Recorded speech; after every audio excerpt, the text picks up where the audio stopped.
I have the package. I repeat, I have the package. All right, that's great, Gary. We're gonna meet at the extract. Are you eating popcorn? No, of course not. Where the hell's the... Wait, so where's the extraction team supposed to? Damn it, John! Well, hello, everybody, and Merry Christmas. Merry Christmas Eve. Howdy, howdy. Yeah, hello. How's it going? Good. Well, we're not on Rumble for some reason. I don't know why. But we'll just, Rumble's being Rumble. yes. But yeah. Welcome, Shieldwall. Hey, how's it going? Happy to be here. Thanks for having me on. Never even heard of this movie until you suggested we watch it. But beautifully shot movie. Very nice locations, amazing color, great sound, good close-ups. Yeah, it's a quintessential old style Western. With also very the way people talk to each other, very well mannered, kind of old style of Western that you don't see anymore. Yeah. Can't quite put my finger on it, but yeah, I know what you're talking about. Yeah, just the way people would talk to each other and roll up to people's houses, and then they would offer them coffee and stuff, and things like that when they'd never met before or anything. Just standard hospitality. Yes, exactly. And welcome back, Waylon. Yeah, it's good to be back. It's been a minute. Yeah, good to have you back. I hadn't even heard of this movie, and that says something usually because I know a lot of westerns. But it was very much of a different time.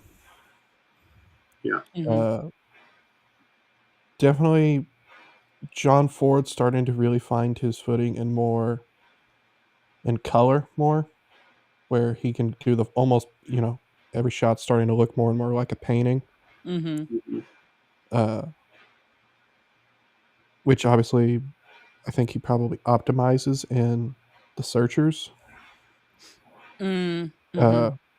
But this was very well shot. And there's some moments that are a little strange in this movie, though, that are very un-John Ford, to say the least. And that's a very good movie.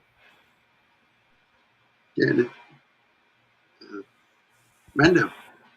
Hello. I guess I'm like one of the only ones on the panel that has seen this movie before, but that's because John Wayne was a staple in my household growing up, and there were a lot of movies, and I'm like, oh, that's right. I thought this movie was a fever dream because I'm like, wait a second, John Wayne is like doing what he's doing. Like, what is this? I don't know. It is a very different movie, but it's a good movie. I still love it. Yeah. It really plays on the three wise men from the Bible. Right. I'm like, I see what you did there. You tried to make this into a Bible story. It's in a very odd roundabout way. But hey, I mean, three dudes in a desert. What you gonna do? One of their endings is kind of dark. Yeah. I just wish John Ford had the gumption to do the last ending that way. A little bit more. John Wayne's a main character. Like, very rarely does he die in a movie. I know. Like 2 or 3. Yeah. Where it does. True Yeah, Grit I is. do agree. I thought Yeah. it would have made it better if he did die at the very end. But Yep. Not likely. The ending is very John Ford, and if that's Yeah, it is. makes sense. So let's see y'all just dive in. Now do it. Yeah. Share screen.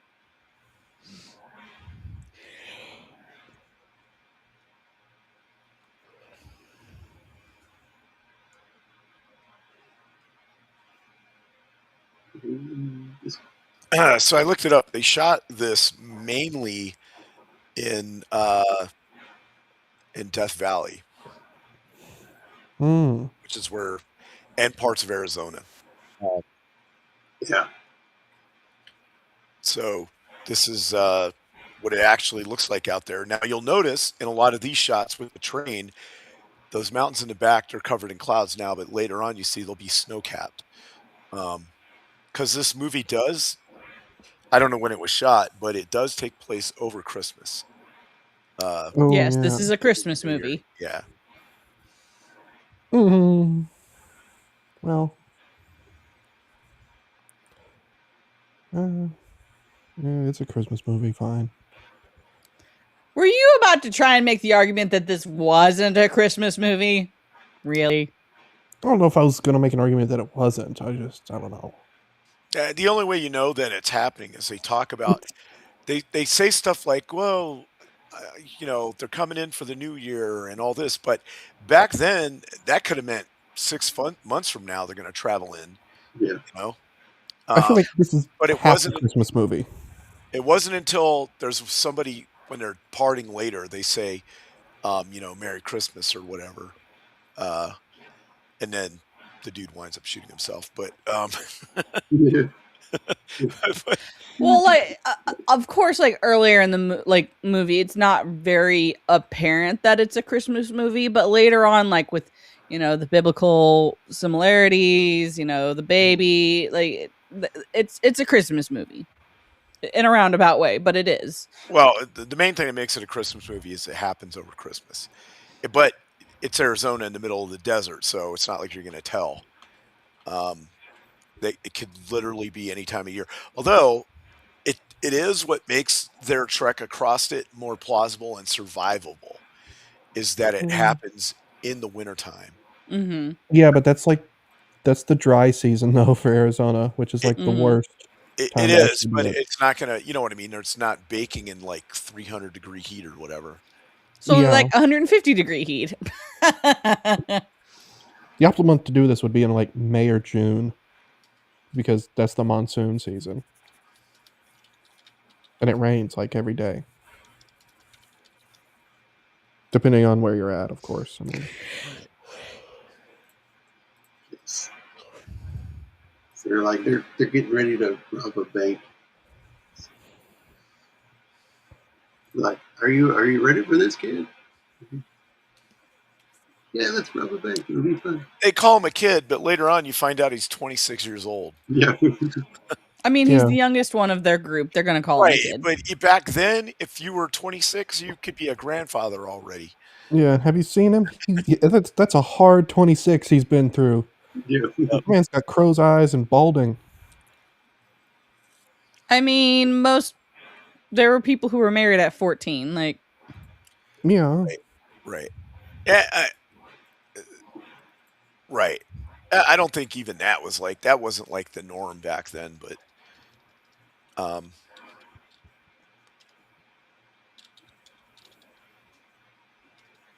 26 ain't that old. no, it's not. But what I'm saying is you're calling him kid. He's not a kid, and in that world, he's way, way, way an adult. You know what I mean?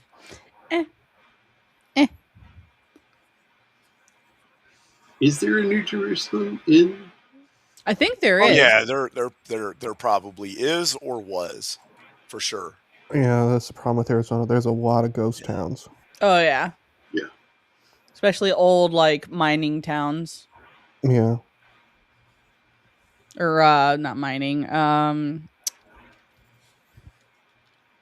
Gold Rush. I forget what they were called. Well, yeah, there's Boom towns, Yes. Yeah. where they just kind of set up because the one thing.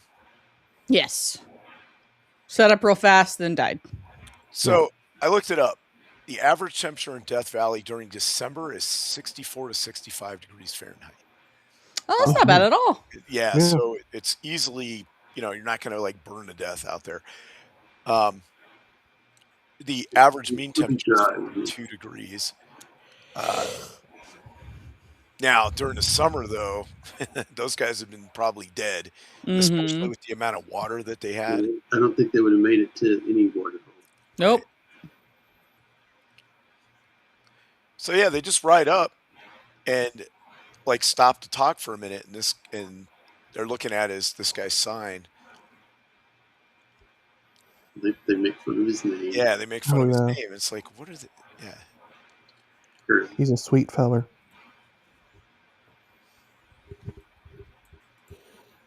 Ward I think Bond. he said his sister or sister-in-law. Or his, I don't remember which. I Oh, think it's the wife's sister is supposed right. to be coming, and because they were like, "Hey, where'd you come from?" And they were like, "Oh, we were up at this place or whatever." And she's like, "Oh, man, you must have seen the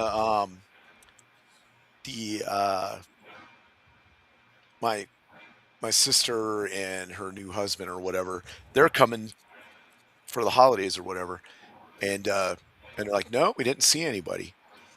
And they're like, "Oh, well, her husband's kind of a doofus, so he probably got lost." Yeah, And that's not something you want to do in the desert. right, exactly. Yeah. Also, foreshadowing.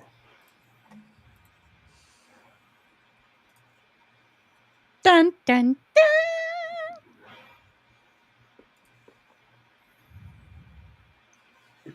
Was this the first movie where John Wayne sort of had his, famous look that he started sporting in every Western he did? Mm-hmm. Started before. Started before this? I think so. I think it's. I mean, as far back as like Stagecoach. I Kind of started that this. feel like Stagecoach, he had a little bit of a different. And yeah, he kind of started it then, but wasn't like this yet. His hat was different. Yeah.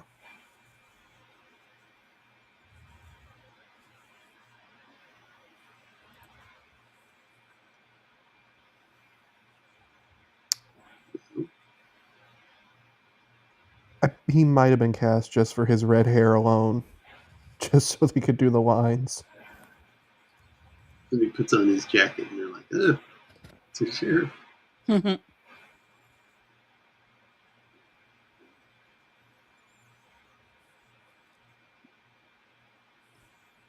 Courtesy.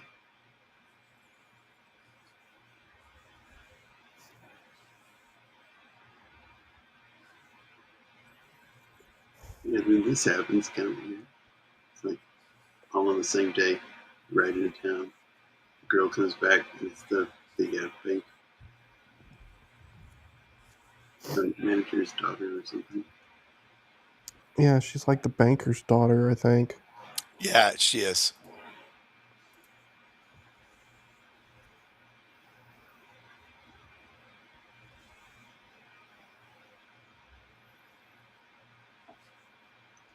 And the sheriff's looking over the wanted posters. It's like, yep, that's them. Yeah, he gave him his real name, like a doofus. Right. Where he was from and everything. And gave him a picture too. And This is also, probably why they called him the kid. and he uses his nom de guerre too. Yeah. They call me the kid. It's like, really, dude? What they I'm should sure have he done, was probably dropped on his head a couple of times they as a should have child done- and an adult. what they should have done was Star-Lord. camped outside the Mhm. town, Yep. rested their horses so they were nice and Mhm. rested, cleaned everything up, went in, right? Go straight to the bank, make sure they have water and all that kind of stuff. Go straight to the bank, rob it, and get out. So no one Yeah. sees them. No one don't talk to nobody. You know what I mean? Don't ride around accepting coffee from strangers and letting them see your face and all this kind of stuff. Well, and people camping outside of town was perfectly normal back then because most people didn't stay in hotels. Right, exactly. No one Even would question it. the thing is that Yeah. you look at Tombstone, the movie, and the air's just go right to the hotel. It's like, no, in real life, the air's right outside of Tombstone until they could get a place to stay. So that would have been like really normal back then to do. so they wouldn't even look at you sideways for doing that. But yeah, And two, don't go shooting your gun off unless you have to. Mm-hmm. Just alerts Yeah. everybody. I think what's kind of interesting in this is that we don't see them go. We don't see them inside the bank actually, which was usually that was like rule one thing you did was show them. Yeah. We don't even see them. if they got any money or anything. Yeah, you just see him walk out with a little bag. You don't even see like a big bag of cash. It's like a little bag, so you gotta assume it's gold.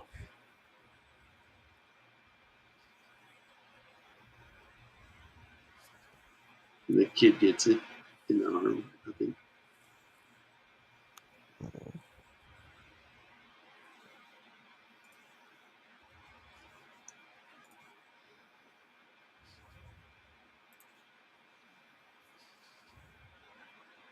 I don't know how fast that wagon would have kept up with them.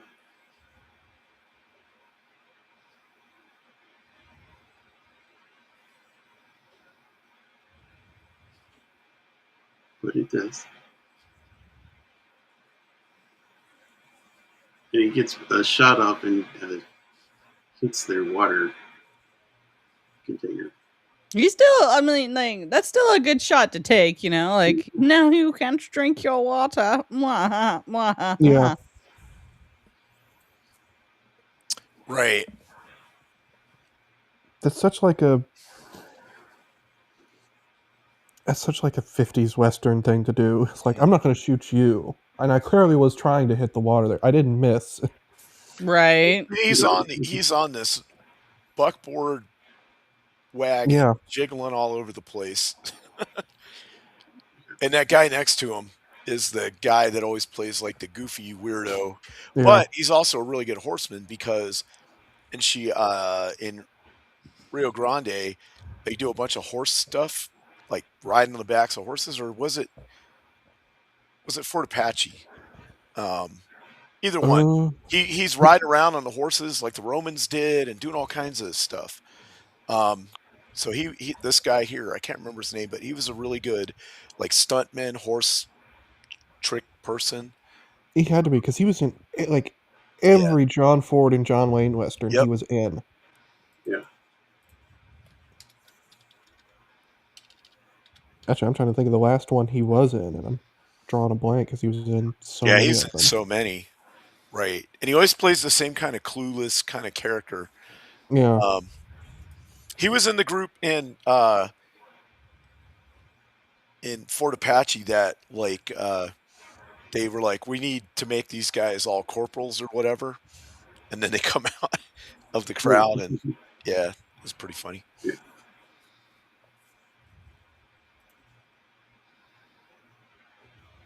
So he's got a pretty good idea of where they're headed. Yeah. And it's for the railroad stop for water.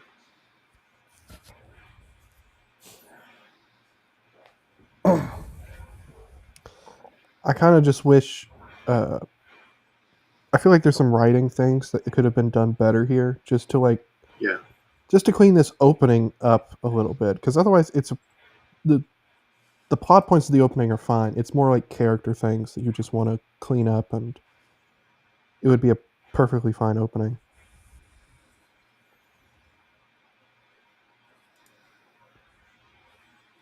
This might have been the last movie where we saw John Wayne kind of have the dark hair.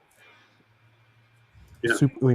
Because like even by the searchers, his hair is pretty gray throughout the movie.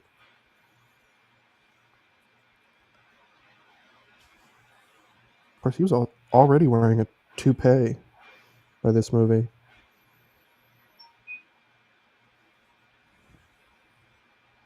Deputizing everybody.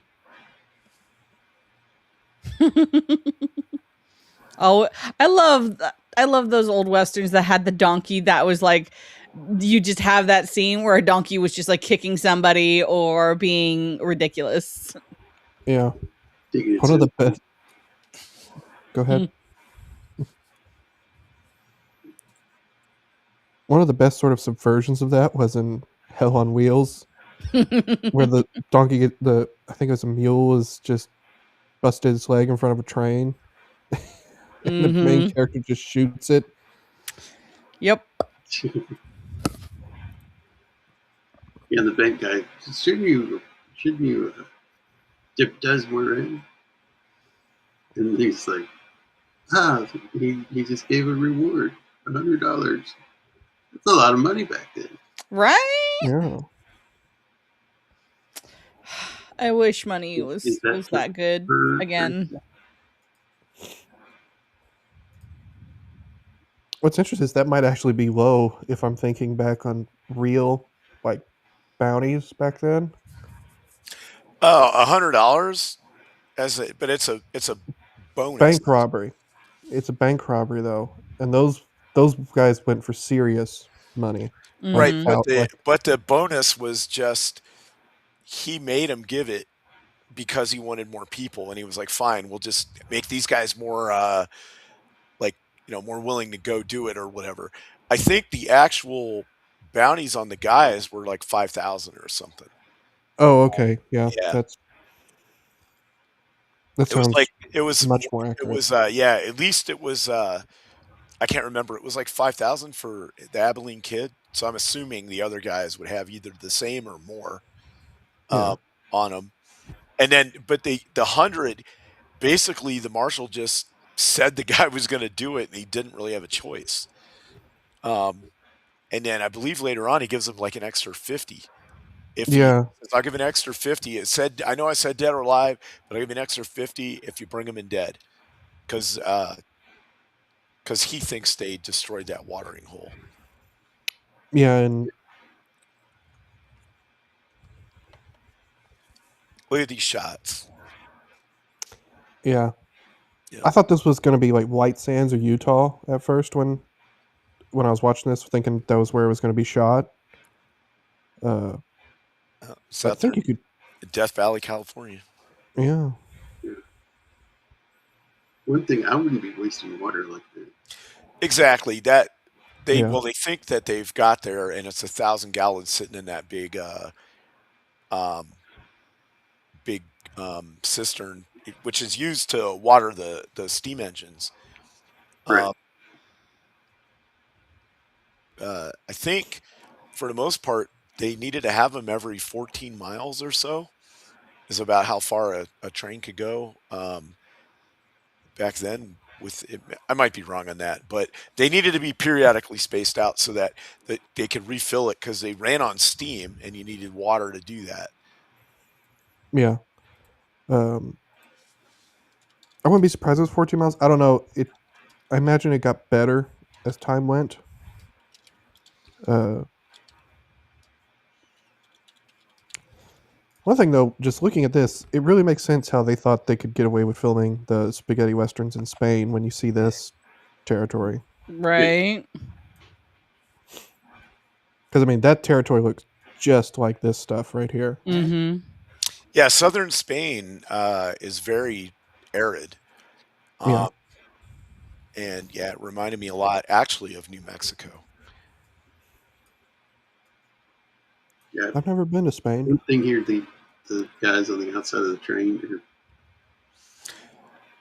they'd be getting covered with soot. Yeah, I mean, I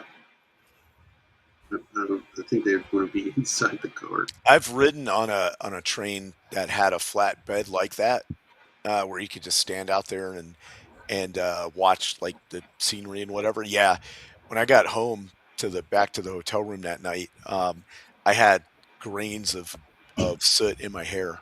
It was all in my, it was everywhere. It's all my clothes.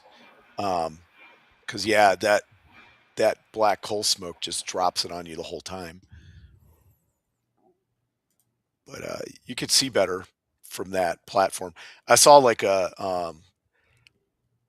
like a deer with, I don't know how many points it had, but it was pretty big, and I saw a bear from doing that. ooh, Yeah, it's pretty cool.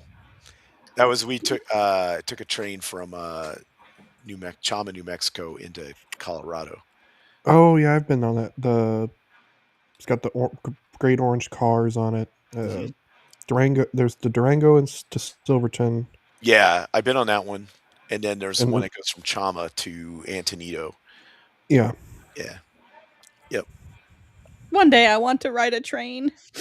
yeah. I got to go up into the cab and like look at how the train, the one from Chama is from 1925, so it had a dynamo on it, like it was electric. It had like electric lights and stuff, but Ooh. and I was like, "Oh, yeah. how's this work?" And all it is you turn a knob and it puts steam into a little generator and causes the generator to Yeah. come on, and that dynamo electrifies everything. So it's pretty cool. That's how it worked on the great ocean liners too, like the Titanic and stuff like. That's why when the Boilerman died, that's when the ship finally lost Yeah, power. yeah. Oh, hey, what's up, Nas? How's it going, man? Nice. Oh, hey, hosting.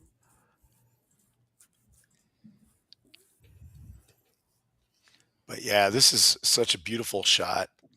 But so this goes back to I read it somewhere, but it was like a survival thing or something. It's like never drink the last of your water until you can see that you have like a new source. Yep. But Until you have a news source and like the. they thought they did. That's why they were like, yay, we're in the water now. And but then the train pulls up and the guys hop out. Um, and so they can't. It's being guarded now. So now they have to come up with a plan of where to go next. And this is where he's like, well, they figured out where we were going to go to get water, so they're probably going to go to these other places. So we'll go to this other place instead and kind of go backwards instead of heading to the Mexican border, which is what they would do. They're going to go more north and inland and go to this place called something Wells, or I can't remember what it's called. But basically it's like I think it has a spring in it, but it also has a basin that you can fill with water. It's made out of granite. It's like Granite Springs or something, or Was it Apache Wells? no, Apache Wells was the other place Oh, okay. that they were gonna. That's the one that the old lady's at that like wants to marry all the dudes and stuff. Was it? It wasn't. No, it wasn't New Jerusalem. No, New Jerusalem's the town. Yeah. What was the? I'm forgetting the watering hole they stopped at. I forgot what it Yeah, was called. yeah. I feel like it did have something with granite in the name, but I could or Yeah, marble. it said something granite. I remember it was like a name that I've heard in like they used in like a million westerns.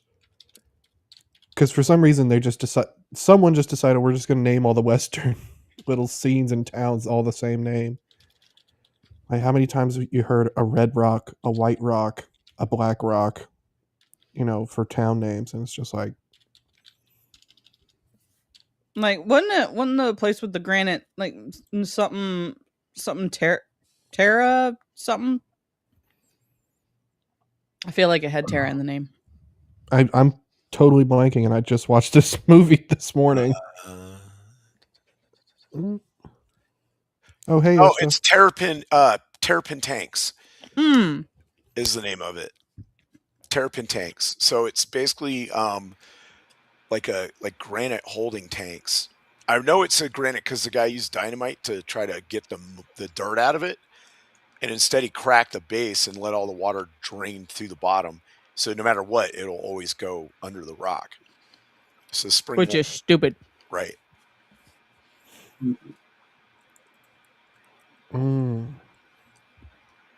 That big fluffy cannoli is here. Cannoli.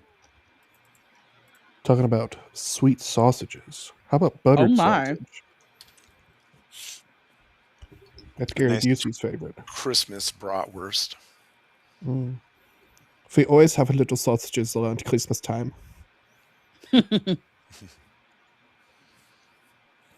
has been kind of my thing, is watching people go to like German Christmas markets and stuff on YouTube. Yeah, unfortunately, many of them were canceled this year. Yeah.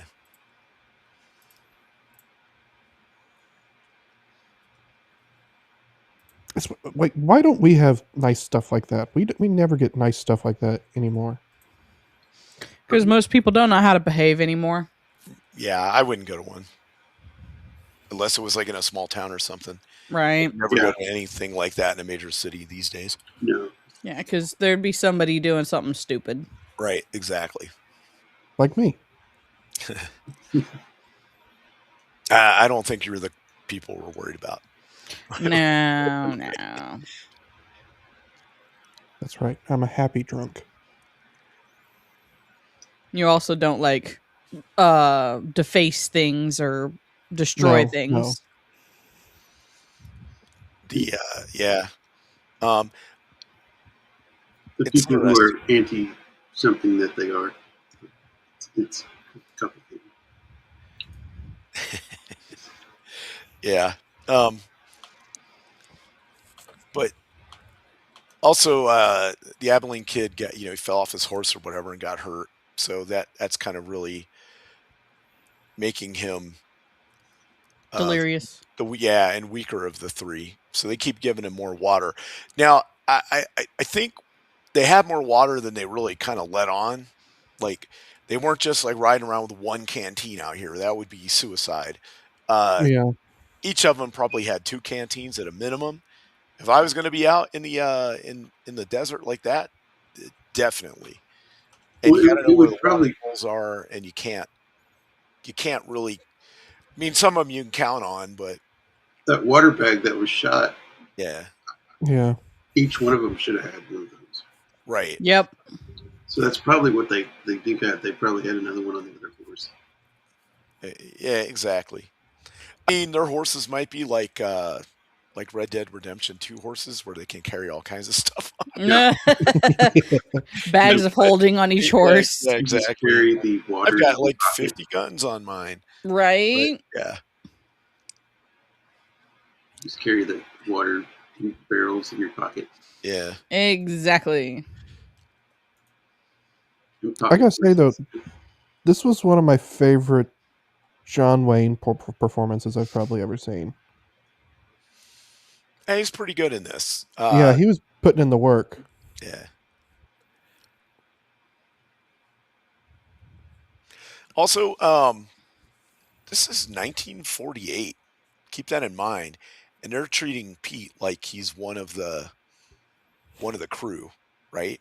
He's speaking Spanish and all this kind of stuff. Now there are parts where they're telling him, "Hey, don't speak Spanish. We don't want the kids speaking Spanish or whatever." But they're never, you know what I mean? Like, no one treats him like openly racist or anything. Nobody in the town, nothing. Matter of fact, he gets complimented on his saddle. Yeah. Well, I wonder. I think so. Hosty will know about this because Hosty's family has been in like New Mexico since the Spanish were ruling. So I think part of it is because they were already, the sort of Spanish and Mexican culture was already locally ingrained into the right. region. Exactly, especially in Arizona, right? Or Texas or whatever. They were there well before any Anglos showed up. And that's exactly right. There are people in New Mexico that can trace their heritage all the way back to like Spain. You know what I mean? And Mhm. Yeah. they've been there for more than 2 centuries. Their families have. Yeah. And so We're talking like 4 or 5 centuries with them. yeah, it's too, very yeah. ingrained in the culture. And by the New Mexico state constitution, Spanish is also an official language of the state in conjunction with English. So yeah, it's, I don't think it would be abnormal, but for 1948 Hollywood, Oh yeah. you know what I mean? That's where it's going to be more. Yeah. So I'm just saying that I think the makers, John Ford especially, he respected that kind of integrated culture of the West at the time. So Yeah. So they had to shelter from the sandstorm. Yep. And the horses got away somehow. I guess they busted out of their Bridles? their bridles, because if they hadn't, they would have just, if he didn't tie them up correctly, they would have just bolted and they'd been gone. But the fact that their bridles were there shows me Yeah. that Pete tied him up correctly. It's just the horses wiggled out of him or something. Well, normally what I've seen happen more than I've seen horses break reins. You tie them up and they'll, they're stronger. They're strong enough to Yeah, rip them if they Yeah, if they If have they to. really want They to, want they to. can get They out of it. Yeah. Yeah. Yeah. But the bridle, it's obviously just for the movie is really what it mainly is probably. But Yeah, I would have thought that the reins would have snapped way before the whole bridle thing did yeah, come off its head because it's got multiple points that hold it on, and unless also they loosened them for right to like I don't make it know. comfortable for him or whatever. Yeah. Later knows. Whoop. More Kinski films. Yeah, that's not his thing. You got Kinski, and he was in a what was that one Western we watched? He was in that. What Yeah. was that? He was in a few spaghetti westerns. Yeah, Well, he was in right. It was He was in The Great Silence. Yeah, that it was was. it. It was That was the Great it. Silence. That was the one. Oh Yep. my gosh, he's terrifying in that. Yeah, Yeah, that was he the is. one he was in. Yeah, but spaghetti westerns, yep, definitely. And how those really like impacted Western culture and how the world sees it is pretty crazy. Yeah. I think I only know one other movie that Kinski is in that's a spaghetti western. It's the was it Fistful of Dollars, I think. No, it's a few dollars more. Oh, okay. He was in another western. Was it Tepeppa? It might have been Tepeppa. That's another spaghetti western. I think it was written by a communist. But it also has the villain from both A Few Dollars More and Fistful of Dollars. I think he's the main in that one. I haven't seen it in a million years though, so it's how it is.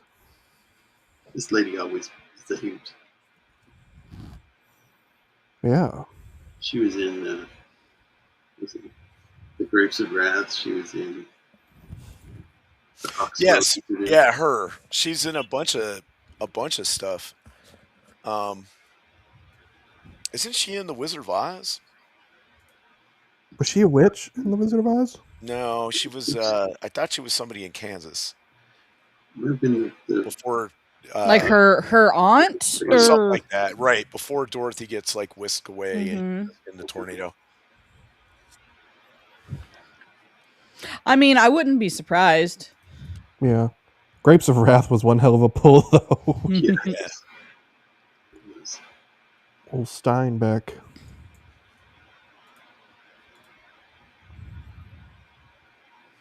What I don't understand is why are they bringing mules? Mules are cheaper. Well, because I think he anticipated they were going to have to chase him overland. Yeah, well, there's like 3 wells in the general area. 2 of them are by the railroad, and 1 of them they have to ride to. Yeah. Right. So they had to bring some mules to carry their gear. Yes, he was just for The Great Silence. Both of those events must have just happened before that movie was made. They did, yeah. A year or 2. And according to Corbucci's wife, he was in a really down mood because of those deaths, and he viewed it as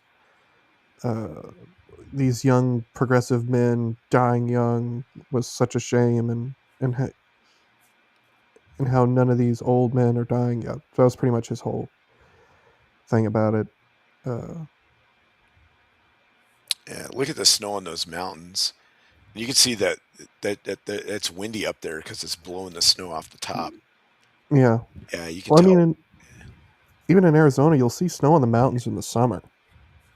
Right, if they're high enough. Yeah. I drove through New Mexico and Arizona in April of this year still, and it had just snowed, so all of the mountains had snow on them, like up by Flagstaff and all that. It was pretty cool. Yeah, well, Flagstaff gets cold. Yeah. Yeah, it's just driving through the northern part of both of those states. They're very similar as far as how they look, with I mountains and drove through the trees. southern part of both those states, I think in May. Hmm. Yeah, And which they're kind of similar in a way too. Um, Yeah, the only time I've been is it was like I'm gonna say early spring, and we got snowed on while we were there. yeah, when I was driving back, I was I was going through Arizona, and it started snowing, like backing up traffic and everything. craziest thing I ever saw once. I was driving through El Paso in late December, early January, and there was a damn blizzard in El Paso. Craziest thing I ever saw. It happens. I when I lived in Tucson, it snowed there, and it would like cover all the cactuses and everything, and then people would come out and take pictures, and then the snow would melt like the next day. Also, in the spring, it would rain, and all the flowers would come. The desert flowers would come out for like a day or two, and it was Yeah, like a magical place. The cactuses would bloom and all sorts of stuff, and people would come from all over the world to take pictures of that too, yeah, because it's so profoundly different to see that in a desert that's normally just gray and tan, all the yeah. different But vibrant colors. when I lived in Arizona, uh, where I lived in particular, was apparently the bird watching capital of the United States. What a thing to be known for. Yes, I'm a bird watcher. that and Tombstone was what the area was known for. I've been to So Tombstone twice. yeah, Yeah. my brother went to high school in Tombstone, Oh, wow. and Tombstone was actually kind of a shitty shitty place. Oh, sorry, It my is bad. now. But yeah, you will get all these like snowbirds coming out at certain times of year to go and look at birds, and of course they're all dressed in their khaki outfits. Uh, that no local person wears, so you can spot them from a mile away. Like, yeah, people that wear black socks, the shorts. No, that's in style. So they run across they get to the water hole, and it's been, I guess it was dry, and somebody blew up the water hole. It had what had happened was is the sandstorm had uh blown a bunch of mud into it or dirt, and instead of trying to shovel the dirt out to get down to the water, Yeah, he decided to use dynamite to blow out the dirt. But what it wound up doing was cracking the granite, yeah, uh, crack the bedrock. the bedrock, and all the water drained through it. And it would, I guess there's, I guess it goes down into like a underground cave or something. Cause Well, yeah, yeah, it's just gonna sink further into the earth, right, is what it's gonna do. yeah, it'll just keep going through. Um, but luckily, it had some barrel cactuses that grew around it, Yeah, so you can extract water out of that. I mean, it'll be very pulpy and taste like cactus juice. yeah.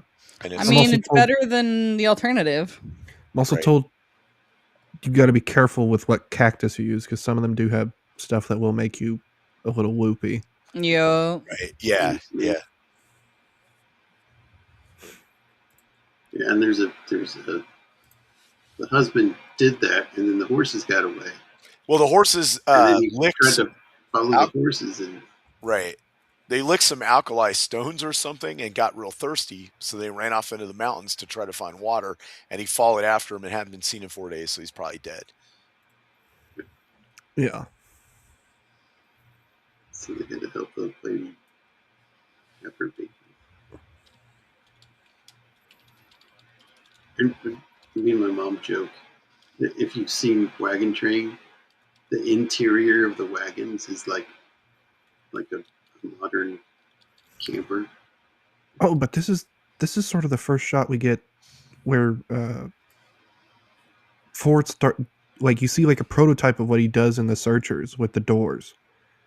See, like this, like Right. Yeah, I thought you were never going to see the mother.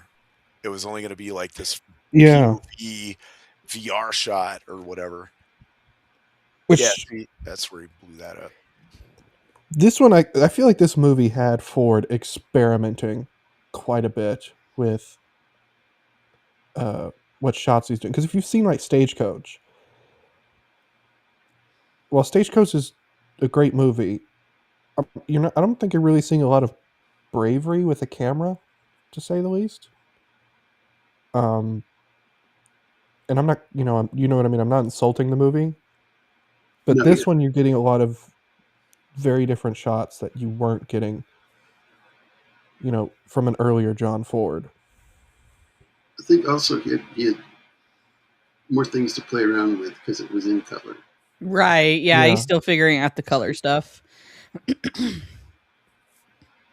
So you can kind of see it in. I think it's is it Fort Apache with Fort think Apache is the one with Henry Fonda and Shirley Temple. which one is the one with it's black and white? Is that it? Yeah, that Fort Apache's black and white. You can tell he's doing some different things with the camera in that one. Yeah, yeah. It's still black and white. So. Yeah, so he's sort of limited. He can't really do these big, grand scenery shots because, you're just not going to see anything with the black and white.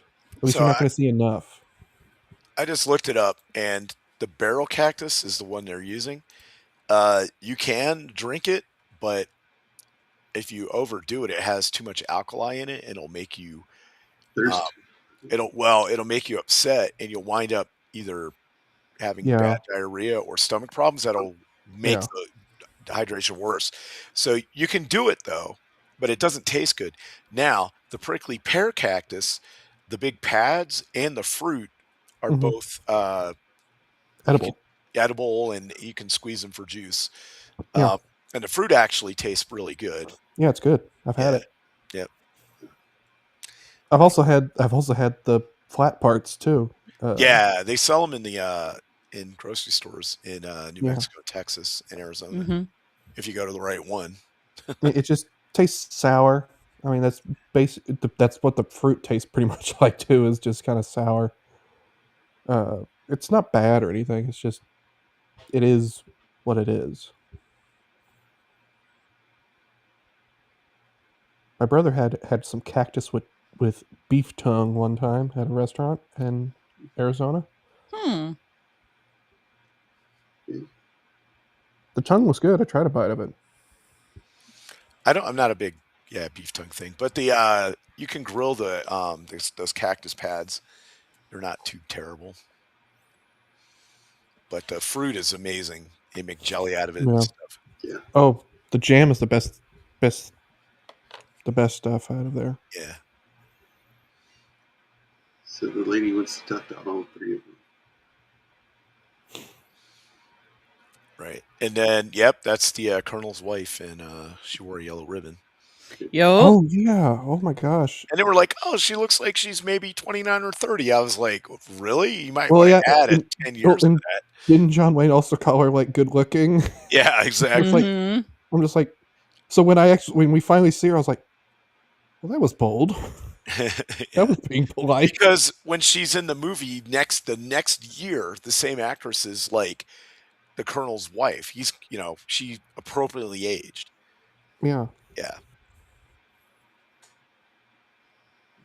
God, I need to rewatch the Cavalry trilogy. Those are really good movies. Yeah, they are. We've covered them on this channel, and they were a lot of fun. I really like them. I've probably seen She Wore a Yellow Ribbon like 5 or 6 times. I've seen Fort Apache like 8 times. I love that movie. Yeah. Fantastic. Also, I want to say this baby is tough. They fall on the baby. Oh yeah, they're like, tough. Some I think I never thought this is the baby shots are a little weird. Well, I mean, I feel like in some of them they're for sure using a doll, and you can tell they're using a doll. Definitely using a doll. Yeah. But like I feel like in the way that they're using the doll, it's like, oh, you could have done better with that shot. It's pretty good for 1948. Right. Just I mean, there Like, is a shot. it's a I doll. think we'll both. I think there is a shot we'll Oh, probably that's all specific. mention involving Grease. That was kind of Yeah, like, it was okay, what are we doing here? What? Did you We don't need to have see the whole thing this. on it? Well, the other thing is, really, was that a thing? Smearing a baby in grease or animal fat or what do they say, olive oil? Olive oil. Yeah, it doesn't make any sense to me. And Like then don't it's- bathe the baby for a week? Like what? Maybe I guess if you're using like unclean well water or something. There was a lot of old wives' tales back in the Yeah. day, and there I remember seeing an old book my grandma had that talked about some of the things that you can do, and stuff like that was just as outlandish as what I read in that book. I mean, And animal fat was used at some point in time for lubricating the baby. I don't know And why we- you needed to, but you did. yeah, and we are heavily in the era of where the people who are doing the most, who are there for the most childbirths are not doctors but midwives, Yes. Right. and and of course, I think the almost more amazing part is the baby survived the birth. I mean, Yeah. Yeah, the infant mortality rate, doesn't really, we don't really see that be a good, be a low number till like the 1910s where they invent the incubator.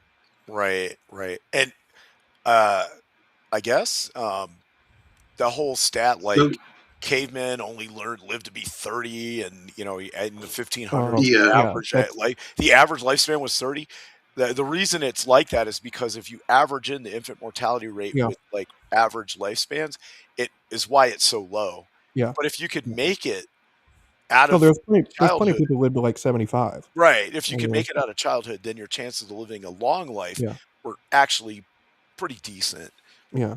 The, It's like, not giving the newborn a bath for a week is actually beneficial.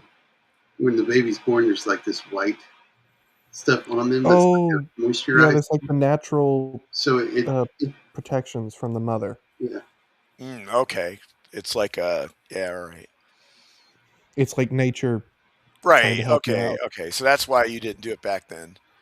Right. I 'Cause mean, now, you can don't still they- do it today, but Yeah, that's what I mean. Today they Yeah. just I think they bathe them right away. Yes. Scrub Yeah, Yes. because they're sterile. yeah. Yeah. And you put them in an incubator and all this other stuff. So Yeah. um I was Modern actually technology. worried I mean, with a midwife. So.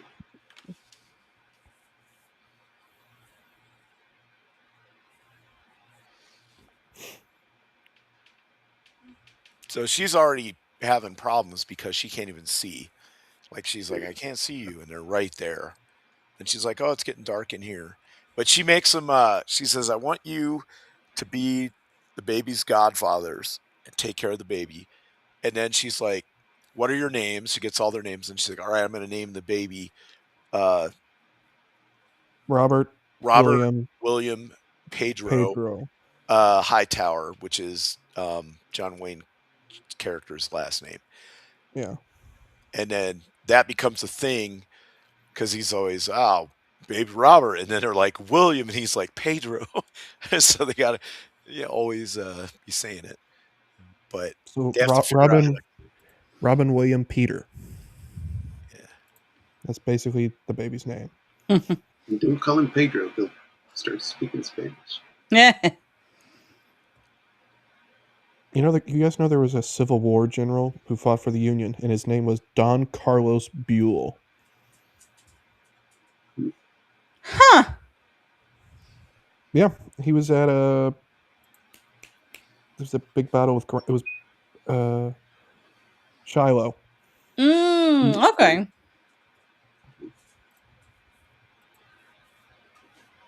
Kind of a cranky dude.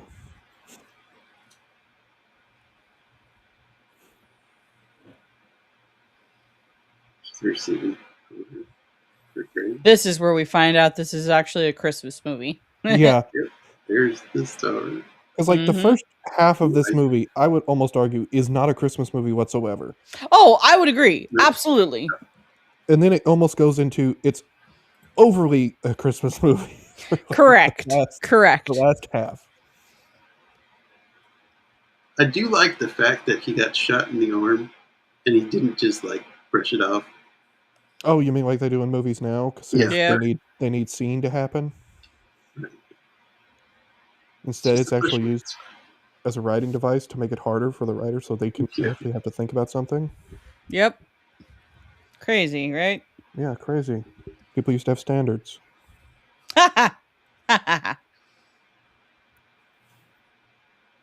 I do like they made Ward Bond's character sweet. I forget the first name. Apparently, the first name was really bad too. Curly. It wasn't Yeah, Curly. really. Yeah. Was it Oh, Curly? Pearly. Yeah, Curly. That's Pearly Sweet. Uh, that's like open range with blue bonnet spearman. yeah.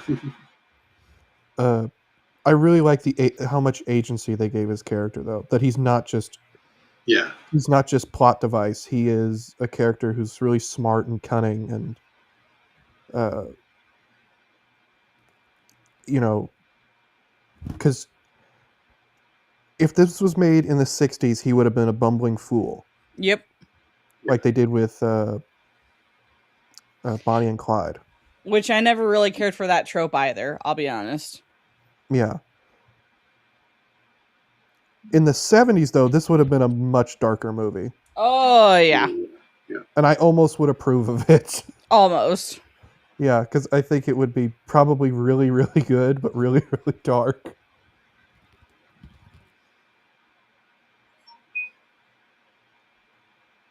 See, the problem is with the '70s is they would have gone too try hard with it, though. Yeah, a little bit. Yeah. It's funny that they're originally going to try to put axle grease on I mean, from the wheel itself. Oh, from the wheel, yeah, that was he checked it and was like, "Oh, look, they have grease here," and they're like, look at him like, "Well, we're not going to use that." And then they found the actual grease that they brought with them, which they would have. yeah, and that's perfectly fine. I mean, Yep. the amount of products that grease goes into is Surprising. Yeah. Yeah. So she's got all the stuff she needs for a new baby. Canned milk, clothing, baby grease. This was such an unusual. I think one thing that blew me away was like this movie was just so not a John Ford typical Western of, where it's so masculine and, there's sort of this bravado to it, where this is almost like way different from that normal John Ford thing. Well, they don't make movies like this anymore where it can show three men taking care of a little baby that isn't a Right. comedy or this has slight comedic tone to it. Well, because it's still situation. three men trying to take care of a newborn. That Right. I'm gonna just be honest. Y'all are not the most equipped to handle newborns. It's No, But then again, it's not like an impossible task. right. They can figure it out. it's lucky they have all the supplies. I'm just Right. saying. But nowadays, they would make them like buffoons or what. You don't really see a movie where a serious movie where they're taking care of a baby and having to survive all this stuff. It would be like three men and a little lady or something, which are great movies, but they're more comedy based. Yeah, Mhm. well, actually, if that would be the '60s version, it would be the three men and the little lady. The Right. today Mhm. version would be it's the three men and the girl boss. Yes. That would be And the difference. idiots. Yeah, when I went and saw Avatar, there was like a movie that they previewed, some kind of comedy. Oh, I think maybe, you yeah. should this. Yeah, they didn't need to show this. I was like, I hope that's not John Wayne's hands. I was like, I hope they got the kid's dad in to do this.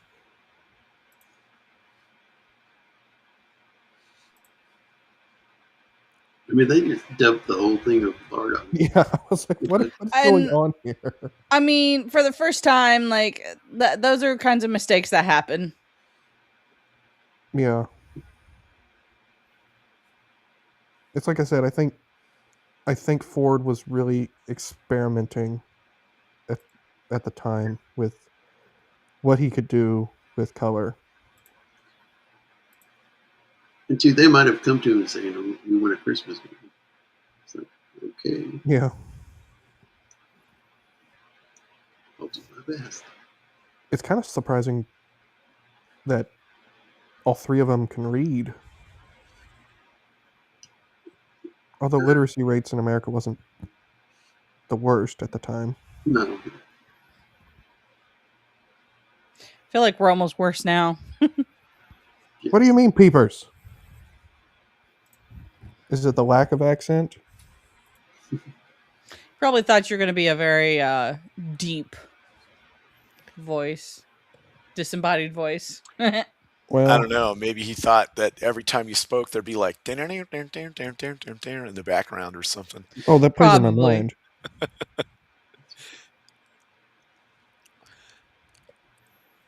Johnny Horton always plays in my mind. Mhm.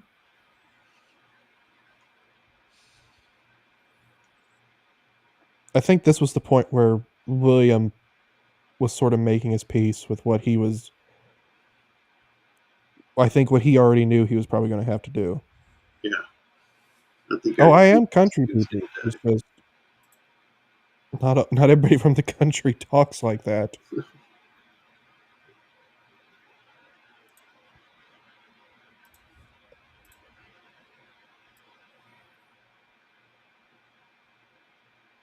I don't smoke enough cigarettes to have a deeper voice. I'm sorry. I certainly drink enough bourbon for it, though. Refreshment time.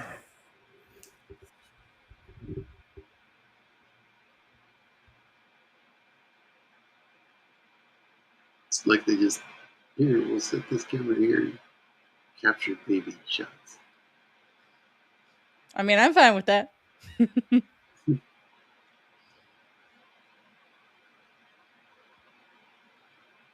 So they're actually showing them traveling at night. That's pretty good. It's actually a filter on the lens, but I think it works. Yeah. It worked good.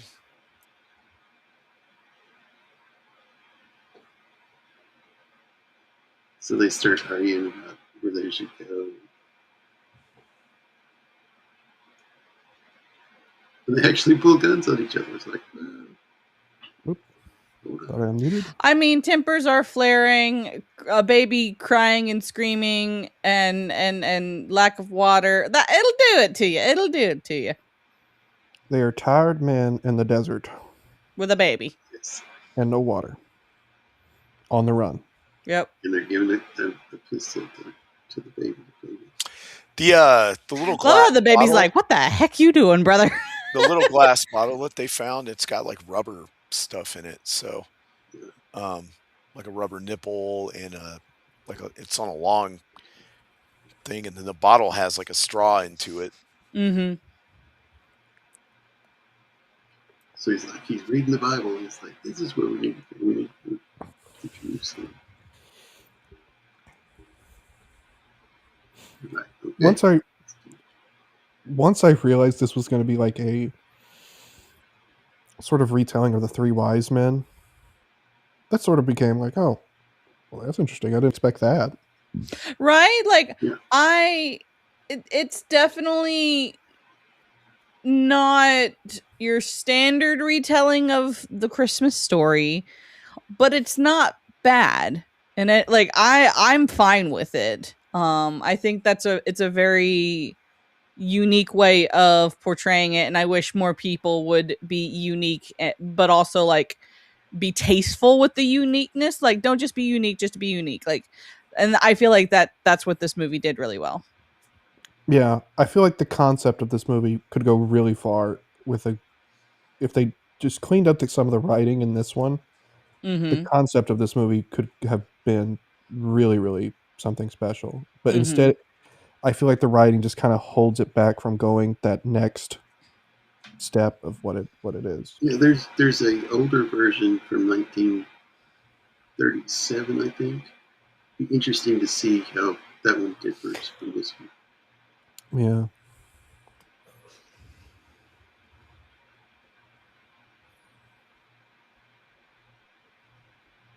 some other outfit.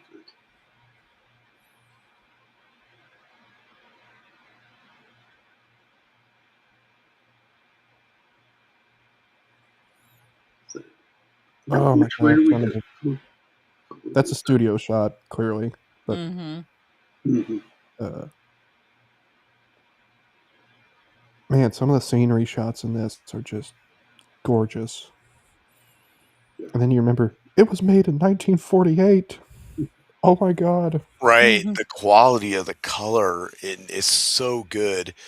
And now you got stuff that doesn't look anywhere Yeah. near as good as I don't know. It's just maybe it's nostalgia or having seen movies like this first as opposed to newer stuff. But that newer um like how they did The Hobbit where they put it in that 70 frames Yeah. per second or whatever nonsense it was. It was Oh, that's terrible. yeah. It looked And like garbage. there's something about the lenses they're using now that makes everything look plasticky. Even Right. if you're filming on Yeah. film, there's no CGI and they're filming on film and it still looks It's like they're running an AI filter over it. yeah, and Yeah. Right. I don't even think they are. I think there's just some incompetence going on to where people don't know how to visually storytell anymore. Yeah. Well, it's lazy.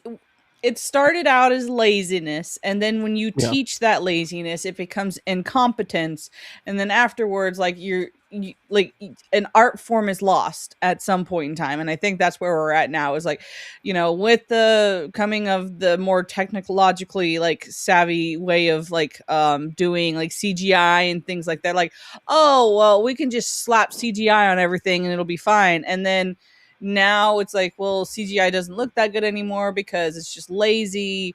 And then now we've gotten to, well, we don't know how to do anything else other than lazy CGI. Yeah. Like I think if I could I'll give Denis Villeneuve a little praise for once. Dune looks really good. Mm-hmm. And they asked him, "Well, how did you do it and not go do this insane budget? And why does all the scenes look so good?" And he goes, "Well, we planned it all before we shot it." Yeah. It was just like we knew what we were gonna do before we even shot it. And I Mm-hmm. was just like, yeah, What? It's a You can no-brainer. do that? Yeah. That's allowed? It's like you just turn the camera on. And it'll be yeah. fine. Having a plan makes things easier? What? Witchcraft and lies and slander. I had So go ahead. they get to the water hole, and they think that the three guys blew it up. Yeah, this is So they where follow them. this is where I start to have problems with this movie. So none of these guys looked at her body close enough to realize that she wasn't shot. Didn't they bury her? I don't know, like because he's looking in there like the body's in there, but I can't tell what's going He on. is asking. Somebody says there's some clothing or something in here. Yeah. And you ask what Nadia. it looks like and stuff. Oh, Hey, Nadia. Merry Christmas, Nadia. White woman. Yeah, and then they don't see all the cactus all cut up. Yeah, like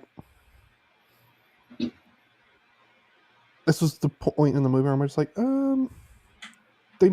somebody needed to clean this writing up just a little bit, just to Yeah. Mhm. They should have at least mentioned it like, well, why would they have hacked up all this cactus? Or who did it Yeah. or whatever? They thought they got all the water and then blew the whole well up or the and rob the state and rob the coach. right. I'm just like, there's so many holes though. It's like, And where's the husband? where's Where the horses? Yeah. Like these cactuses are chopped up. Where's the if she's not buried, she clearly wasn't shot. If she is buried, why aren't they asking where she's at? Yeah. There's like a million things. When they left, wasn't there a big cross on the ground? Yes. Didn't they Yes. bury her under that? I guess. That's. I feel like that was maybe, but with that one shot where he looks into the thing and After all the well, the one goofy guy is like, oh, there's dresses, but he doesn't say, hey, there's a lady in here that they can identify. Yeah. Because Pearlie would have known what she looked like. Yeah. The other thing is that as nice as they are to everybody, thank you, ma'am, and all this kind of stuff, and then being the godfather of the kid, there's no way they would not bury her.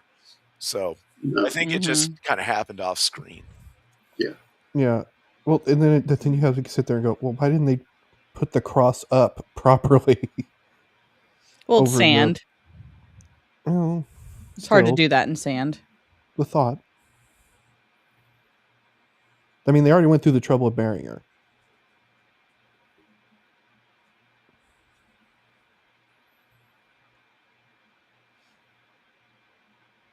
Yeah, this would be some pretty rough area to go through. Yeah, this would. With no water, or barely any water at all. Yeah, this would suck. In cowboy boots too.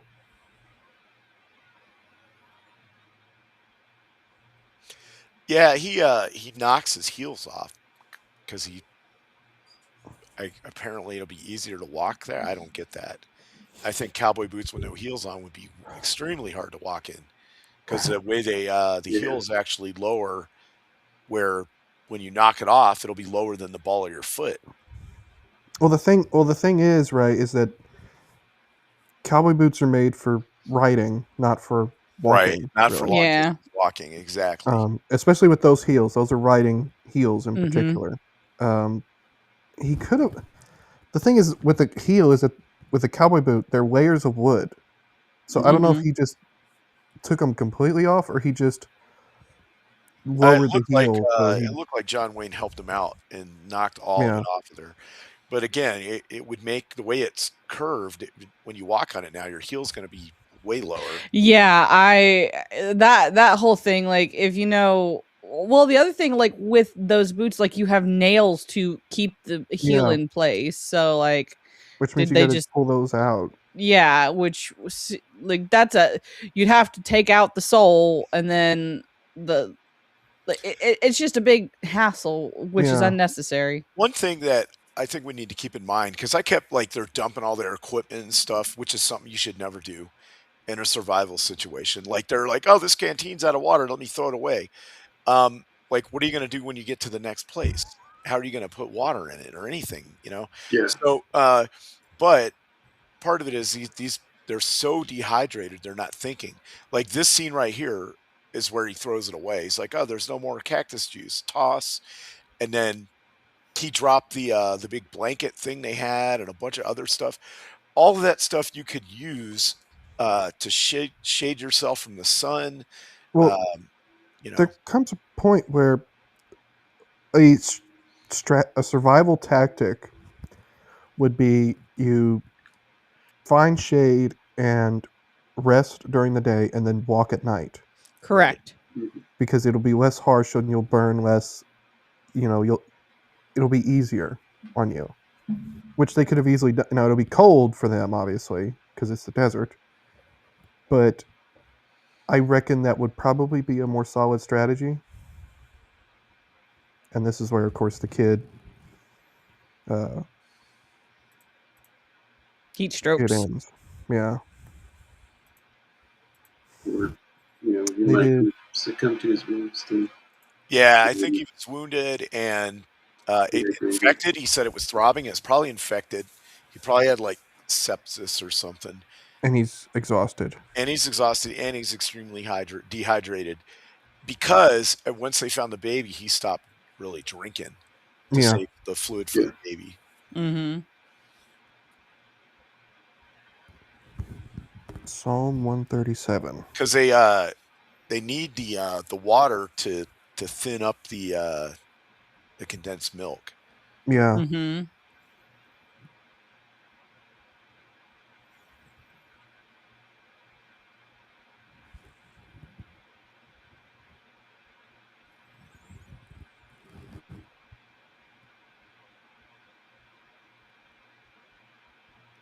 Nancy Sinatra's boots are made for walking.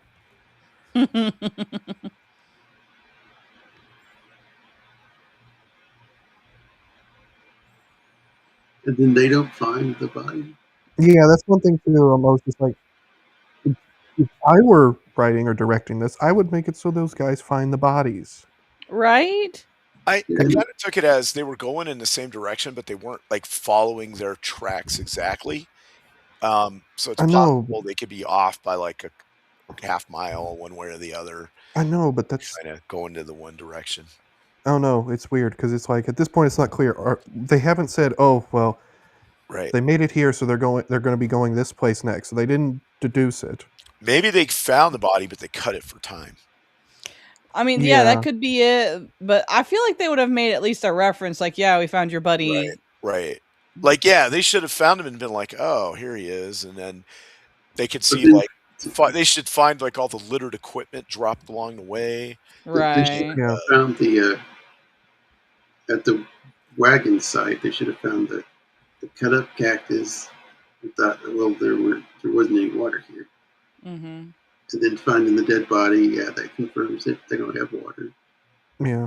And probably finding tracks, maybe. Yeah. Just I don't know. At this point, I would make sure to show the posse is tracking them. Mm-hmm.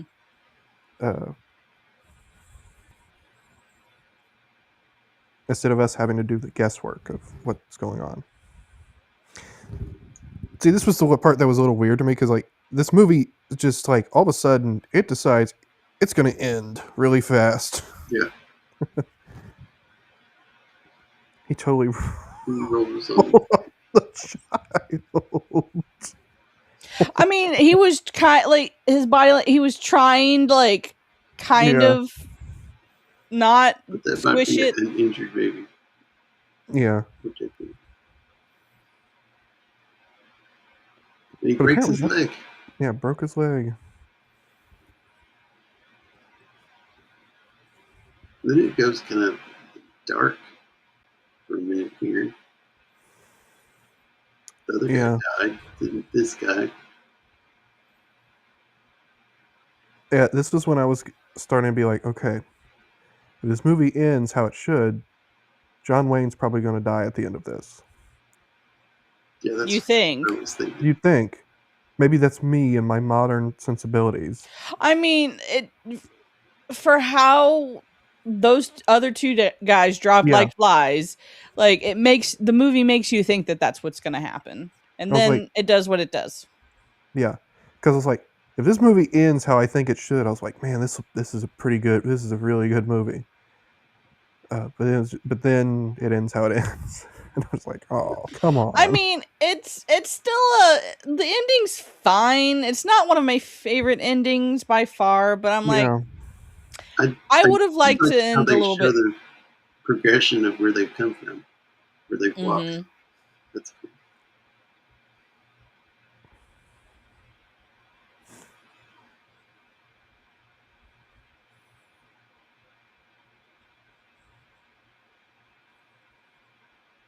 Like right here, they could have shown like them passing the guy's body. yeah. Maybe even hearing the shot in the distance. Mm-hmm. Like you didn't need to make extra shots for those. Yeah.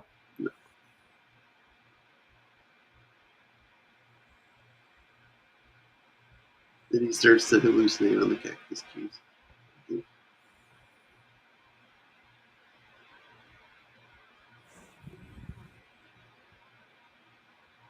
The other guys start. I think the shocking thing about this movie is like once they leave the wagon with the baby, how fast the movie progresses. Oh yeah, it's super fast. Yeah.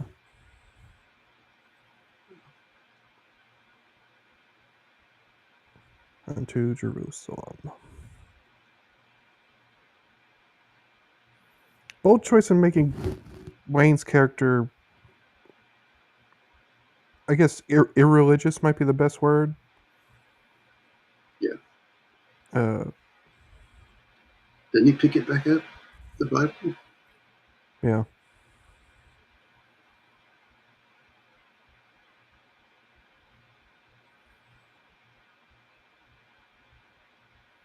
He's didn't follow him.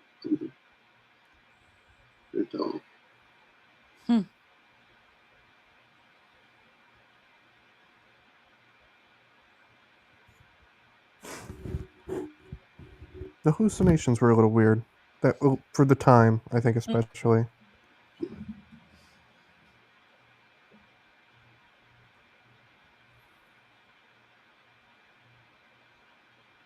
And he finds a donkey and a calf.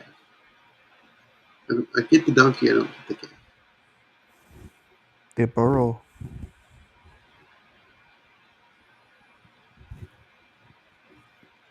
So he makes it back to town.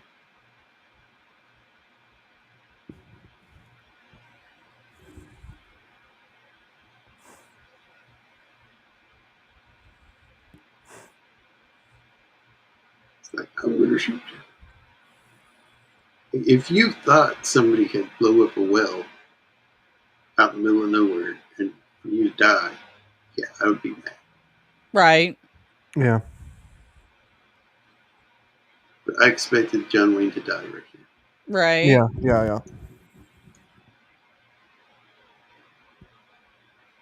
I didn't even. I was even debating. I was like, It should have ended right there. Yeah. He just tells Ward Bond the name of the child, and that's the end, right there. Yep. It's on that right there. Welcome It's to a little Arizona. weird where they're like, "Hey, come out of the prison and meet my wife and eat and do all this stuff. Yeah. And you're a hero." Well, they used to do that stuff though. Well, Like, yeah, but you know what I mean. Just the way they're treating him, like Yeah. Especially the way the tone of this movie up to this point was of a very serious film, and then all of a sudden it sort of becomes McClintock. Yeah, right. I think he was trying to end on a happy note, but it seems more bipolar than happy. You know what this is? This is the happy ending on The Great Silence. Yeah. Which Corbucci did a couple of them, and neither were very popular. It's almost like they just tacked this on the end of the movie. Yeah. Right. It feels jarring. Mm-hmm. Especially because even how Wayne goes to the look he has in the movie is sort of the look that he sort of has in the future from this point on, with the tan pants and the shirt and the vest, and then he sort of goes back to his stagecoach look, where he's got the blue jeans on and the shirt and everything. More union style, like Civil War Union. A much cleaner look. And I was just like, so nobody's in the town is mad that the bank was robbed. Yeah. Hi, Babs. Oh, Babs.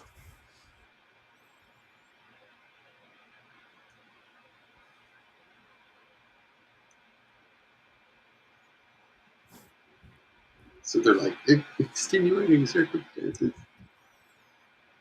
Which, the Old West back then, you catch a cow thief or a horse thief, you hang them. Yeah. But the judge did have a lot of leeway back then, too. I'm thinking who's the judge I think they based him on? I think Paul Newman played him in a movie once. He was they called him the only law west of the Pecos. Right, yeah. He was a hanging judge or whatever and stuff. Roy Bean. Roy Bean. But they did have a lot of leeway in sentencing because he was the judge. I mean, later on, you might have people getting involved. But also, with the way politics were back then, people could get away with a lot of stuff, Yeah. Look at the whole Lincoln County cattle wars and land wars. Mm-hmm. Well, also, it really was who you knew and how much money the person you knew had. Right, exactly. But I mean, they did save a baby. 2 of them died while they tried to make their way out of there to the town. They were going to go to the town, the closest civilization, with the kids. So, I guess that counts for a lot. Well, I would understand at this point, right, if Ward Bond's character in particular sort of treats the John Wayne character as sort of man of honor sort of thing. Like, but at this point, I would also make, I would want a much more tragic, like if Wayne has to, the ending needs to be much more tragic in a way. But again, it doesn't feel like that the good ending was earned. I think that's the best way to put it. It doesn't feel like the good ending was earned. I mean, he does go to jail for like a year, but yeah, seems like he should have gone to jail for a lot longer. I know. Well, he gave him the minimum because I guess he's popular. Everybody likes him. He's a nice guy. The town considers him a hero because he saved the baby. Right. Yeah. Exactly. So in their eyes, doesn't matter what he's done, he saved the baby. Yeah. Robert William Pedro Hightower, godson of Robert Malmaluk Hightower.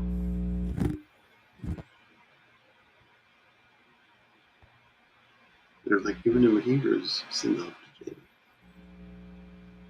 This is the most like John Ford ending to a movie ever.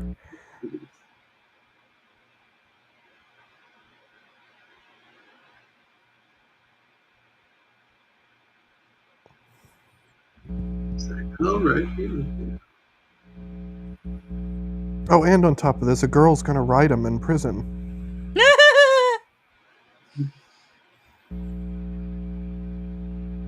He got the girl, got the baby. The end. Yeah.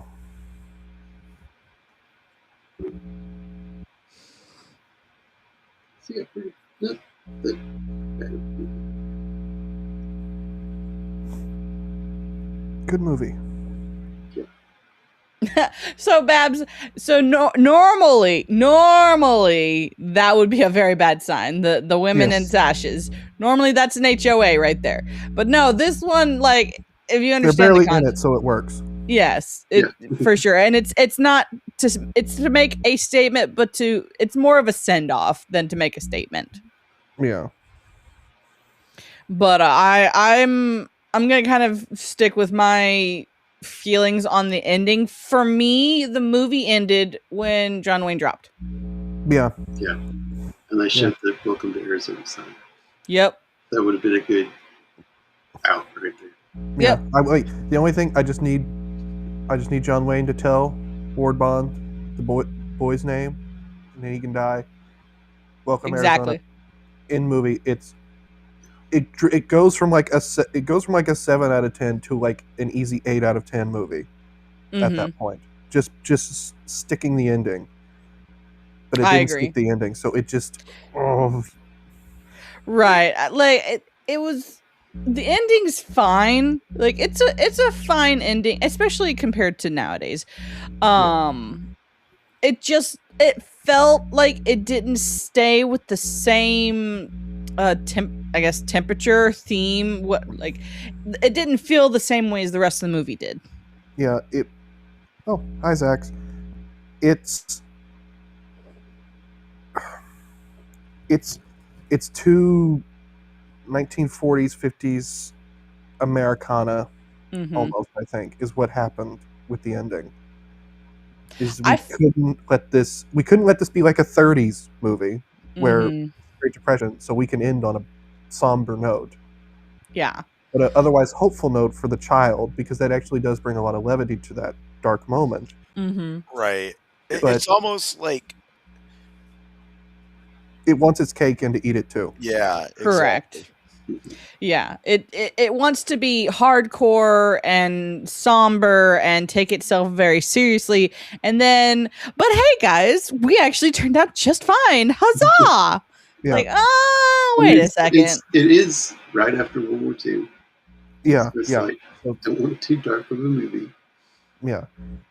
But this is the one point where if this was made in the 70s, they probably would have nailed it better. Because they would have gone for the dark, somber ending. The 90s would have been weird, though. Or I feel like if that was the original ending, like if that was the intent from the beginning of the movie, they could have put some more levity, like similar feel of levity earlier in the movie, because like we got like a couple of jokes, couple of haha, like goofy, but not something that would warrant a happy-go-lucky ending like what we got. There was a sourness in the characters, this particular John Wayne's character, pretty heavy throughout the movie. He has, especially once they find the mother, he is no longer there. Him having sharp wit and being sort of witty and got a smile on his face. It ends like right there, and for the rest of the movie, he is a very serious person. Which works when you end with you give it a serious ending. Mm-hmm. But they didn't do that. Right. So it's like, it's like two movies. Right. Yeah. They wanted both, but couldn't. Because, well, I think part of the reason why they quote unquote needed to have a happy ending, because this is supposed to be a Christmas movie. Christmas movies are supposed to have happy endings. Like that's just kind of the standard feel of like, if it's a Christmas movie, it's going to have a happy ending, and we need to shoehorn a happy ending into this gritty, dark Western. Because it is a gritty, dark Western, and it's really good at that. It is. It's really good. It's like heading in a direction that the spaghetti, like the 60s, really starts to nail in tone.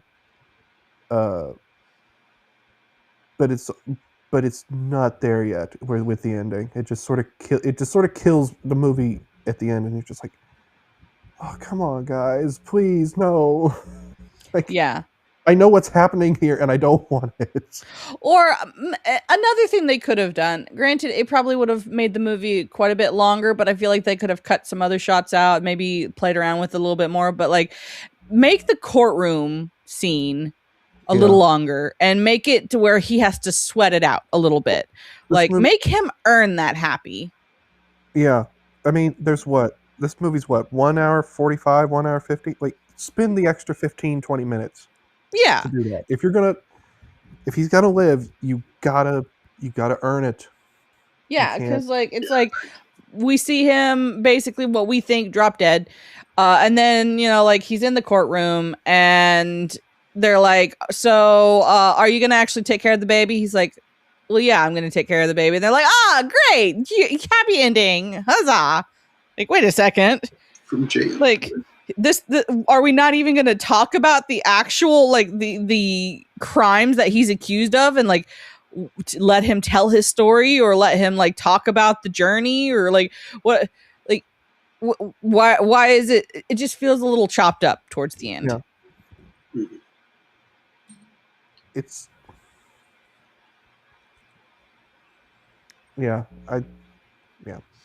This is still a great movie, by the way. People who are watching, I feel like this happens all the time. It's like, this is a great movie, but it's not perfect. Like, you see this movie and you see how in, what is it, 60, what year does Lawrence of Arabia come out? 62?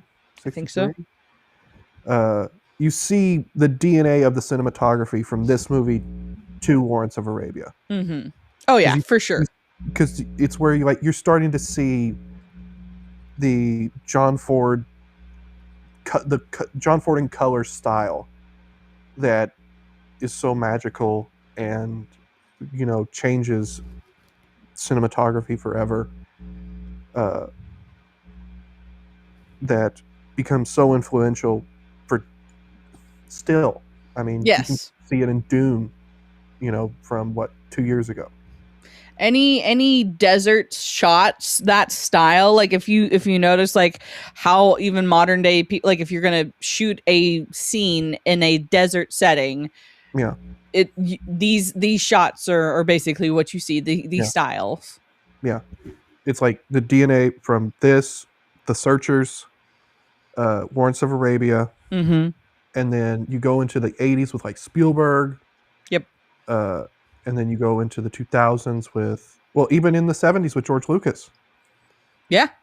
Well, George Lucas and Spielberg like were not. I wouldn't call them like students, but like they studied John Ford style. Yeah, they were like insane John Ford fans. Yeah. Like they just loved his movies to death.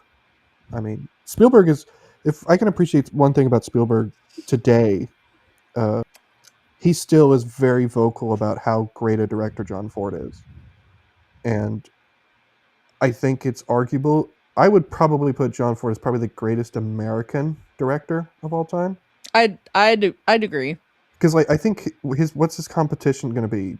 Scorsese, De Palma maybe. De Palma hasn't done anything interesting in 30 years. I mean, his style was so unique to him. Mm-hmm. Yeah. It's like there's no contest. There was no other, guy that made a bunch of cowboy movies that. And if we're being honest about the George Lucas being a student, like Tatooine, Yeah. he made an entire desert planet, and I have to believe that he did that because of John Ford. Yeah, just so he could spoof Lawrence of Arabia and John Ford movies. Exactly. Yes. Lawrence of Arabia in space. Yeah, and I might say Lawrence of Arabia is probably still the greatest looking film of all time. I'd say yeah. I mean, there's a few movies. What competition does it really have? I mean, Once Upon a Time in the West is insane. Well, even that is in its own genre of westerns. Yeah. I'm trying to think of other just movies that was like, oh no, we're gonna be the most beautiful film you've ever seen in your life. You can maybe argue The Godfather a little bit, but it's got a lot of dark scenes that I'm just sort of like are so 70s. Yeah. Oh, that's a discussion for. You could have a whole stream on what's the most beautiful film of all time. Yeah. So yeah, that's 3 Godfathers. Yep. It's a Christmas film that doesn't feel like one until halfway through the movie. And then it becomes overly so. Yep. And then ending. Yay. Everybody lives happily ever after. Except for the guys that died. Yeah. And the guy we never really saw. They're code. There was like no mourning for John Wayne for those guys. Right? Yeah. If there was something they should have done with the ending, is they should have just made John Wayne is like this unbelievably changed man from this journey. Right? And we don't really get that. It feels rushed. Oh. You know what? The more I think about this, it feels like here's this message of the 3 wise men and the baby and the star, and it's like disappears at the last 5 minutes of the movie. I'm beginning to wonder if it was a studio decision. I think it was. Probably more to the movie that got cut, and then they tacked on like this other ending. Yeah. God, what we need is a director's cut of this movie. That would be so epic, dude. John Ford director's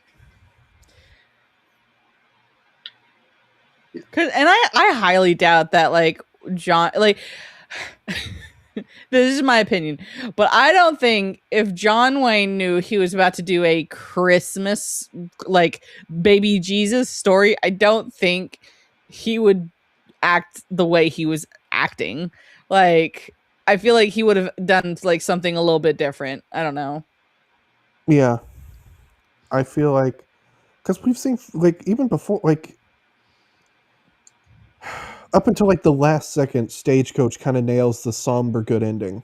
Mm-hmm. Until they slap the horses and I was just like, no, you didn't need to do that. No, just let them ride off and just silence. We don't need the huzzah at the end. Well, get it. I feel like there was just a period of time where if you had a happy ending in a movie, it had to be the huzzah. It wasn't just a somber like this is a good ending. Let's just end it here and on a kind of a happy but not like rambunctious note. I think in their minds, happy equals rambunctious. I wonder if it's a leftover of theater. Probably. Because with theater, it's Oliver Reed talks about acting in the theater. You have to be very bombastic and yes. And he goes, and when you die on camera, it's ugh. Yes, you have to exaggerate everything.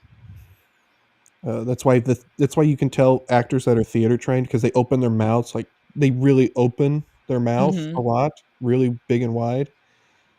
But that's not how people actually talk. Correct. So, like you see it with Cate Blanchett because she's theater trained. She opens her mouth really wide for everything because that's what they're trained to do. Where even if, for instance, the person they're playing was very sort of tight-lipped and didn't open their mouth a lot when they talked. Yeah.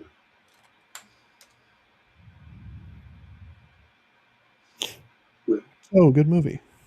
Yeah, good movie. Yeah, it's very well shot. I like the locations. A lot of great actors in it. For sure. Stacked lineup. Yeah. I mean, Ward Bond and John Wayne in a movie is always that's a combo for all time. Yeah. And this is still like leaps and bounds and leagues ahead of any slop we're getting nowadays. Yeah. Like, I'm not going to say, is there a movie that could come out tomorrow that will be better than this? Yes, of course. But most movies nowadays, it's like, I think the depressing thing is this just would have been a movie when it came out. It just would have been another, it's a John Ford Western. Do you want to go see that? Exactly. Yeah. Well, even like earlier in the stream, I mentioned like John Wayne movies in general are like what I grew up with. Like this was not one of the popular ones. This was just like we watched. Like even for a John Wayne movie, this is not the most popular John Wayne movie. This is let's put it on in the background while we hang out, or like it's a Western, like it's on, but it's not one of those like, oh my gosh, True Grit is on. Sit down for watching this. Right? Like, shut up and sit down. It's weird because True Grit would be the one I would have on in the background. See, I really like True Grit. Well, except for the annoying girl. Like her, I just kick her out. But I really like all the other aspects of it. Well, you're talking about Darcy. She was great. She was the best part of that whole movie. You lie, sir. I actually prefer the remake of True Grit. Well, it's not even a remake. It's another adaptation of the book. But no, I like the original 1969 one. The Coen Brothers one is a masterpiece. The ending of that movie is just insane. I will admit the ending is better than the first one. But I liked what's her name? Character. I liked her better in the first because the actress was so annoying, and the way that lawyer was like, I'll get my lawyer Daggett to come here. My God. I just when it comes to annoying characters like that, I just can't. It was annoying. It worked because she was so annoying. I feel like Haley Steinfeld was too cute. She was too. You just couldn't believe that she was annoying. Yeah. What are you talking about? She's unbelievably annoying in the movie. No, she wasn't anywhere near as annoying as. They call her ugly in that movie. Yeah, that's not true. The other girl. Are you serious? Oh. I mean, if you're gonna have a movie with an ugly person in it, have them ugly. But if they're cute, don't say that. You can't really have an ugly person in movies. Let's be honest. Just cut that part. Don't need to color. Yeah, and Matt Damon can actually act compared to Glenn Campbell. Yeah, Glenn Campbell. It was his only. That is true. Only acting role, and he never did it again. Yeah. but still, it is.